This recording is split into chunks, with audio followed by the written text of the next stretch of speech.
सच्चाई और कहानी का किस्सा। एक कदीम इब्रानी लोक हकायत। किसी बहुत पुराने ज़माने की बात है। ऐसी कहानियां बस उन्हीं वक्तों में होती थी। एक बहुत दूर दराज गांव में दो इंतहाई हुसैन और जमील सहेलियां रहती थीं। उनका घर गांव के एक नुक्कड़ पर था। एक नन्ही मनही सी वादी ने इस गांव के बासियों को अपनी आगोश में लिया हुआ था।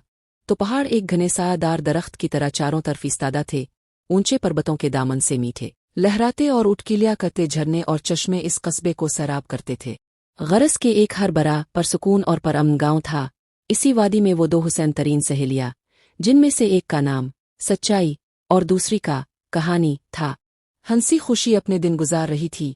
एक दिन यूं हुआ कि वो दोनों अपने घर बैठे बातें कर रही थीं कि अचानक बात बहस और मुबाहिसे में बदल गई।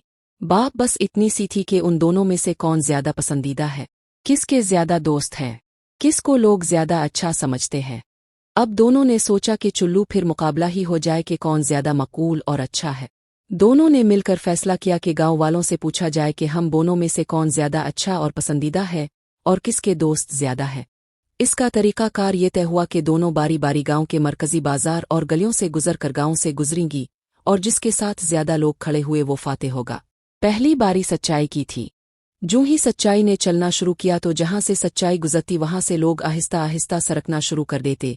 जो लोग अपने घरों के बालकोनियों पर खड़े थे वो भी चुपके चुपके से अपने घरों में घुसना शुरू हो गए। लोग गलियों से गायब होने लगे, खिड़कियों के पर्दे बंद होने लगे। और जब सच्चाई थक हार कर गांव के दूसरे कोने पर पहुंची तो इसके साथ इंतहाई कलील तादाद में चंद ही लोग थे।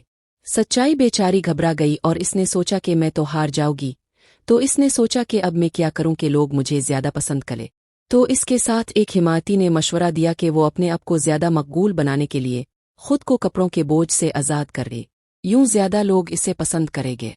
सच्चाई इसके झांसे में आ गई और बरहना होकर अपने वापसी के सफर पर चल पड़ी। इसकी हैरत की इंतहा ना रही के बजाय कि ज्यादा लोग इसके साथ होते। जो लोग थोड़े बहुत लोग थे वो भी इसका साथ छोड़ गए। सच्चाई जब घर पहुंची तो कहानी ने पूछा कि बताओ कैसा रहा। तो सच्चाई ने इसे पूरा किस्सा सुना दिया। कहानी बोली, ठहरो, मैं भी अपनी बारी पूरी कर लूं, फिर तफसील से बात करते हैं। अब कहानी की बारी थी। कहानी जहां से भी गुजरती लोगों का रश लग जाता और उनमें से काफी लोग इसके साथ हो लेते।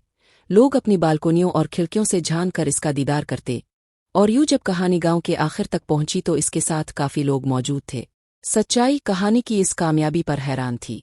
जब कहानी वापस घर पहुंची तो इसने सच्चाई को कहा कि मैं तुम्हें बताती हूं कि तुम को नाकाम रहे और मैं को कामयाब रही। सच्चाई बोली कि मुझे बताओ, मैं भी तो जानूं कि आखिर मुझ में और तुम में क्या फर्क है। कहानी बोली कि देखो मेरी दोस्त, सच्चाई को कोई भी ज्यादा पसंद नहीं करता। तुम्हें इस बात का एहसास तो हो ही गया होगा। और बरहना सच्चाई को तो बहुत ही एका दो का लोग ही पसंद करते हैं। इसलिए इसका हल ये है कि तुम ये मेरा यानी कहानी का लिबादा पहन लो, लोग तुम्हें ज्यादा पसंद करेंगे। अब सच्चाई ने इस बात को आजमाया तो कहानी की बात को बिल्कुल दुरुस्त पा।